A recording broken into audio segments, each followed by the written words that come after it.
वह काफिर न हत्या रखें, वो काफिर पर दारा ताके। जो ब्याज लेते हैं वो काफिर होते हैं। पुण्यात्माओं, परमात्मा की मर्यादाओं से अपरिचित हो। परमात्मा के मार्ग में आने के बाद हमारी आँखों का जो अज्ञान वाली आँखों का मोतियाबिंद था वो साफ हो गया। उसके बाद हमें दूर तक दिखाई देने लगा। प्रारंभ में जब हमने इस मार्ग को प्रारंभ किया, हमने एक जीप फाइनेंस कराई थी। हमारे भक्त जीप फाइनेंस कराने के लिए फाइनेंसर के पास गए रोहतक। तो उसका एक भाई जज स्वयं वो फाइनेंसर का मतलब है ब्याज पर पैसे दिया करता, प्राइवेट फाइनेंसर था। तो जैसे तैसे उसे हमने जीप ली। फिर हमारे भक्त जहाँ भी जाते हैं वो समझाने की चेष्टा करते हैं। कई बार उसके पिताजी बैठे मिल जाते थे उसके वहाँ पर, जब किस्त भरने जाते थे। तो जिक्र चलता था कि हम भी भक्त हैं, तो वो भी कहा करता हम भी भक्त हैं, हम भगवान शिव के, विष्णु जी के भक्त हैं, माता के भक्त हैं, हम भी भक्ति करते हैं। हमारे भक्त समझाया करते, जी ये साधना ठीक नहीं, आप हमारे गुरु जी से दीक्षा लो। वो कहने वाह भाई वाह, आज जो सुख मेरे घर में है ना किसी के पास नहीं। एक बेटा जज लगा है, बेटे की पत्नी जज लगी है, और एक पुत्र ये फाइनेंस का काम करता, आज मेरे जैसा सुखी नहीं। और पुण्यात्माओं, दास बार बार परमात्मा के विधान से परिचित कराता है आपको कि जब तक पूर्व जन्म की बैटरी चार्ज रहेगी, चाहे चार्जर ठीक भी ना लग रहा हो, चाहे वैसे किसी बिना बिजली के स्विच में ला रखा हो और न सोचा चार्ज हो रहा है, जब तक वो बैटरी चलेगी तो सब सुविधाएं उपलब्ध होंगी। पंखा भी चल रहा होगा, बल्ब भी जग रहा होगा। और जब वो बैटरी खत्म हो जाएगी, वह डिस्चार्ज होएगी, एकदम सारी सुविधा समाप्त हो जाएगी।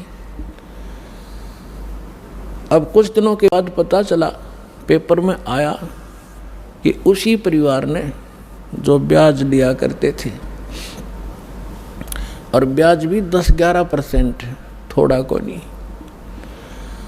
अब ब्याज लिया कर, क्या हुआ कि पेपर में क्या आई, समाचार मिला कि एक जज, एक फाइनेंसर और जवाहरलाल नेहरू कैनाल में डूब कर मर गए।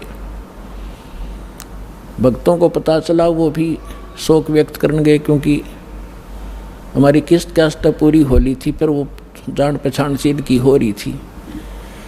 तब पता चला कि उसमें उन्होंने कोई धार्मिक अनुष्ठान कराया था, कोई गुरु बुला के,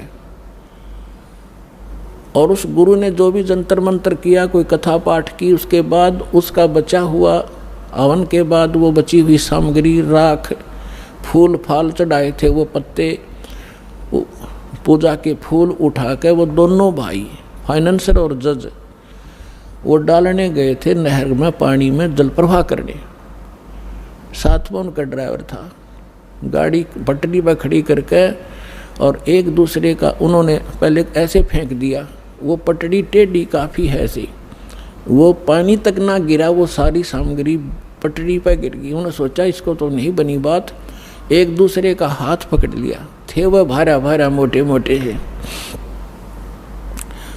एक दूसरे का हाथ पकड़कर एक नीचे को जाकर उसको यूं करने लगा, उसके पैर फिसल गया। अब हाथ पकड़ रहा था, करड़ा गिर, दूसरा भी गया। पानी था फुल, दोनों डूब कर मर गए। तीसरे दिन लाश पाई थी सालावास पंप हाउस पर जाके।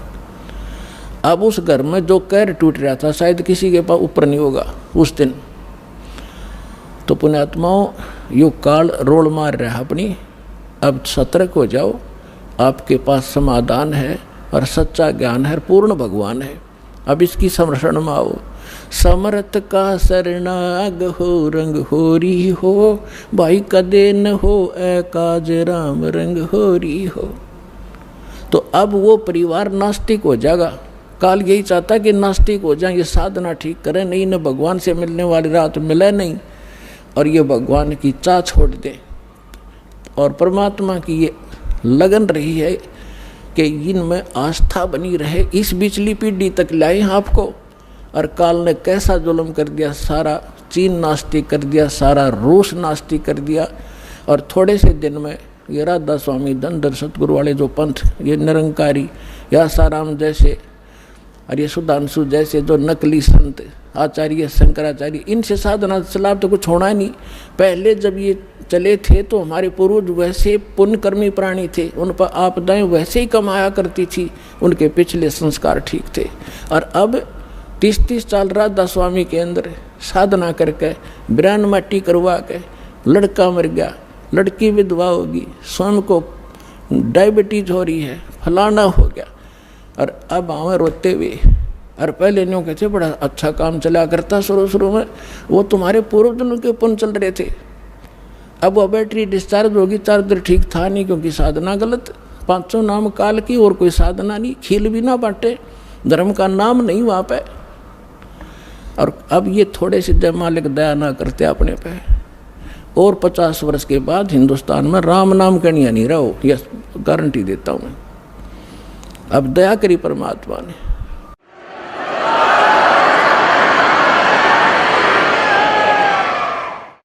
वह काफर रण हत्या रखे, वो काफर जो परदारा ताके,